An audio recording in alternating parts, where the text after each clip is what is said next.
जनता की आवाज़ news channel में आज के पॉडकास्ट कार्यक्रम के हमारे मेहमान हैं एलनाबाद से विधानसभा इलेक्शन लड़ चुके जेजेपी के कद्दावर नेता और राजनीतिक कैरियर छात्र राजनीति से शुरू करके एक अच्छा अनुभव रखने वाले श्री अंजनी कुमार लड्डा जी। तो लड्डा साहब, सबसे पहले तो आपका हमारे कार्यक्रम में स्वागत है। धन्यवाद। सबसे पहले जनता की आवाज़ न्यूज़ चैनल का मैं दिल की गहराई से धन्यवाद करता हूँ, जिन्होंने एक छोटे से कार्यकर्ता को अपना मंच दिया और अपनी बात रखने का मौका दिया। लड्डा साहब, जेजेपी एक बहुत कम समय में जन्म ली हुई पार्टी और विधानसभा का आपने चुनाव लड़ा, और जहाँ पे कांग्रेस और भारतीय जनता पार्टी में एक बहुत ही रचनात्मक उस समय संघर्ष था, टक्कर थी। आपका चुनाव चिन्ह भी चाबी है और आपने किंग मेकिंग का काम किया और आप 10 सीट लेकर के हरियाणा की राजनीति में सक्रिय हो गए। हम इन सब चीज़ों पे चर्चा करेंगे। तो शुरुआत करते हैं इस बात से कि लड्डा साहब, आपने अपना राजनीतिक करियर कब शुरू किया और किस स्तर से शुरू किया? मैंने स्टार्टिंग में जो था, पारिवारिक ही मेरा राजनीतिक स्तंभ रहा है।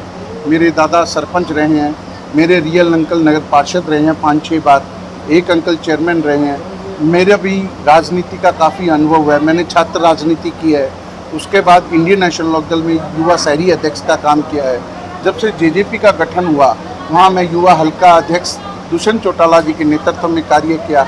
अजय सिंह चौटाला जी के मार्गदर्शन पर हम आगे बढ़े। फिर मैंने हल्का अध्यक्ष का कार्य किया, व्यापार प्रकोष्ठ में जिला अध्यक्ष का कार्य किया। मौके पर मैं प्रदेश कोषाध्यक्ष हूँ जननायक जनता पार्टी पे, और मैंने डॉक्टर अजय सिंह चौटाला जी ने आशीर्वाद दिया और मैंने 2024 का विधानसभा का इलेक्शन भी लड़ा। बिल्कुल, आपने एलनाबाद से 2024 में विधानसभा इलेक्शन लड़ा। अच्छा, कहाँ एक गैप रह गया कि आपको जनता का आशीर्वाद पूरा नहीं मिल पाया? कहीं न कहीं भाई साहब ये देखने को मिला कि उस समय कांग्रेस की हवा थी और अभय सिंह चौटाला जी एक बड़े गद्दावर नेता हैं हरियाणा लेवल पे। तो लोगों ने ये सोचा भी कहीं अंजनी कहीं न कहीं पीछे ना रह जाए, परंतु मैंने लोगों को विश्वास दिलाया कि आपका अंजनी आपके आशीर्वाद से कहीं कमज़ोर नहीं है। आने वाले समय में हम लोगों की सेवा करते आए और आगे भी करेंगे। अब लोगों का विश्वास पूर्णतः कायम हो चुका है, भी हमारा अंजनी आगे बढ़ेगा और जन सेवा करेगा, क्योंकि मेरा अध्याय ही जन सेवा करना है। लड्डा साहब, आप 4.5 साल तक एक बहुत ही सक्रिय राजनीति के साथ साथ गवर्नमेंट का हिस्सा रहे जेजेपी जननायक जनता पार्टी, लेकिन 2024 के चुनाव में जननायक जनता पार्टी को हरियाणा की जनता ने पूरे तरीके से नकार दिया, जबकि आप जिस सरकार का हिस्सा थे भारतीय जनता पार्टी बगैर किसी अलायंस के दोबारा पूर्ण बहुमत में आ गई। तो इसका पीछे आप क्या कारण, क्या आप मानते हैं कि जनता ने आपको क्यों नकारा? आपने बहुत बढ़िया क्वेश्चन पूछा भाई साहब।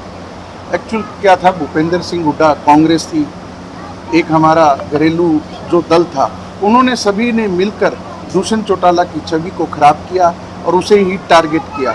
लोग भी इस बात बहकाव में आ गए, जनता की उन लोगों की बात सत्य मान ली। लोग आज पछता रही है जनता कि जो सच्चा नेता था वो दुष्यंत चौटाला ही था, जो हरियाणा को आगे ले जा सकता था। कहीं न कहीं उनके बहकाव में आकर यह नुकसान दुष्यंत चौटाला जी का हो गया। कुछ कमियां हम में भी रही कि हम हमारी बातें जनता के बीच में नहीं रख पाए। अब हम इन कमियों को दूर करेंगे और फिर 2029 में जनता के बीच में अभी भी हैं और आगे भी जाएंगे और हमारी बात रख पाएंगे। लड्डा साहब, आपका जो आगे का जेजेपी का इस समय बूथ स्तर पे, ब्लॉक स्तर पे, राज्य स्तर पे, या हम ये कहें कि जो है एक संगठन जो है उसमें आप इसमें क्या एक रणनीतिक कार्यक्रम कर रहे हैं, या आप क्या एक रचनात्मक जो बदलाव है वो ला रहे हैं अभी? बिल्कुल, हमारे युवा नेता प्रदेश अध्यक्ष दिग्विजय सिंह चौटाला जी हर गांव में जा रहे हैं। पहले युवा जन संवाद किया था, हमने हांसी में रैली की थी, पिछले सारे रिकॉर्ड उस रैली ने तोड़े थे। आज भी दिग्विजय सिंह चौटाला, डॉक्टर अजय सिंह चौटाला, नैना चौटाला जी और अजय सिंह चौटाला जी फील्ड में हैं और लोगों के बीच में जाकर अपनी बात कर रहे हैं, लोगों के दुख सुख साझा कर रहे हैं। तो हमें पूर्णतः विश्वास है कि 2029 में लोग हम पर दोबारा विश्वास करेंगे। एक मुद्दा रहा है जिसमें अभय चौटाला जी इस मामले में आपसे आगे रहे, किसान आंदोलन के दौरान आप उप मुख्यमंत्री थे यानी दुष्यंत सिंह चौटाला जी, और सत्ता आपके पास थी, लेकिन आपने किसानों के साथ ना जाकर के सरकार में बना रहने का निर्णय लिया। क्या आप मानते हैं कि 2024 में इसका भी नुकसान आपको हुआ है?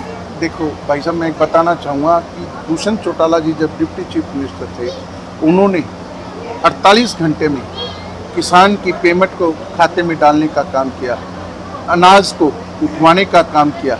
आज हालात देखें, अब कणक हुई है, अभी तक कणक नई अनाज मंडी में पड़ी है, ना उसका उठान हुआ है ना कोई बात। ये तो मैं कह रहा था ना, बगलाने का काम किया था लोगों को। आज किसानों को भी पता है कि अगर सरकार में रहकर दुष्यंत चौटाला जी ने कार्य किए थे, वो और कोई नेता कर ही नहीं सकता। तो किसान हितैषी अगर कोई नेता है, मजदूर हितैषी कोई नेता है, छात्र हितैषी कोई नेता है, व्यापारी हितैषी कोई नेता है, तो वो दुष्यंत चौटाला जी।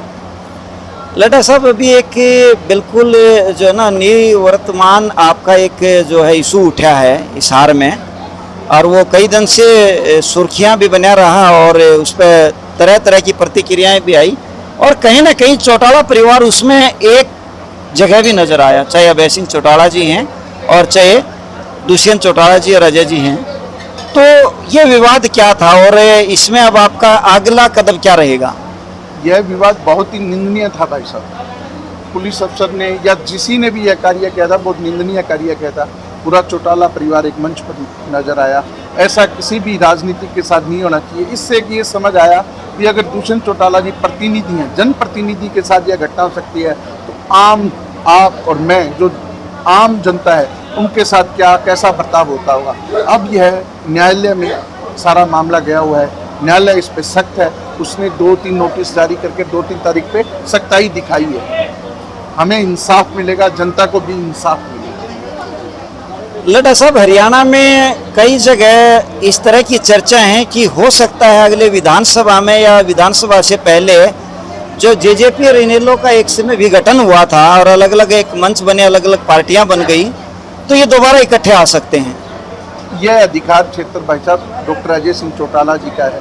जहां डॉक्टर अजय सिंह चौटाला जी हमें आदेश देंगे, हम वहाँ खड़े दिखेंगे, हम डट कर लड़ाई लड़ेंगे। डॉक्टर अजय सिंह चौटाला जी की बात पर हम एक्सपेक्ट नहीं करेंगे। उनका मन जैसा भी है, हम तैयार हैं।